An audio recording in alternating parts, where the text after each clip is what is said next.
ఏదో ఒక విధంగా ఇబ్బంది కలిగించాలి, రాష్ట్రాన్ని అభివృద్ధి కానికుండా చేయాలని అడుగడుగునా అడ్డుపడుతూ వచ్చారు. అందులో భాగంగానే ఇది రాజకీయ పార్టీలు ప్రజల్ని రెచ్చగొట్టి వాళ్ళ స్వార్థం కోసం విధ్వంసానికి పాల్పడడం చాలా దారుణం. టోటల్గా ఎవరు చేశారు ఇవన్నీ? వైఎస్ఆర్ కాంగ్రెస్ ఎవరికి తెలియకమని వాళ్ళకెడ తెలుస్తుందండి? 6-7 వెహికల్స్ ముందే పంపించి రెచ్చగొట్టే పరిస్థితి ఎట్లొచ్చింది? ఎక్కడికి వచ్చింది? వాళ్ళు కలగన్నారా? మేము కలగనలేదే అంటే you have planted. It is very clear indication.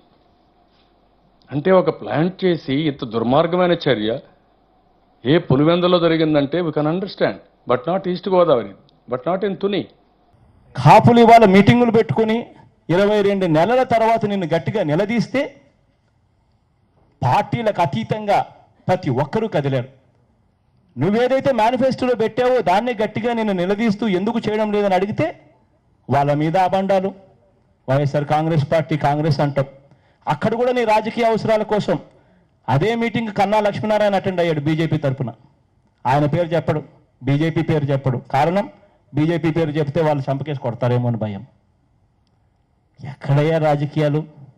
ఆ మీటింగ్ సక్సెస్ అయితే ఆ మీటింగ్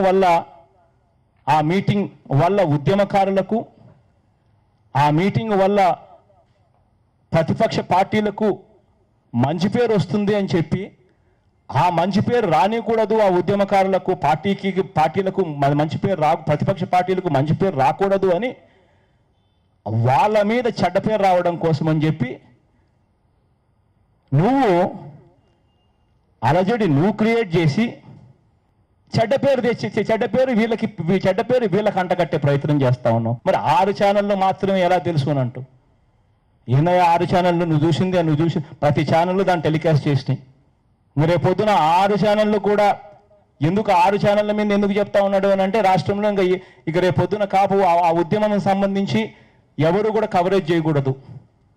ఎవరైనా కవరేజ్ చేశారు అని అంటే వాళ్ళు కూడా కుట్రలో భాగం.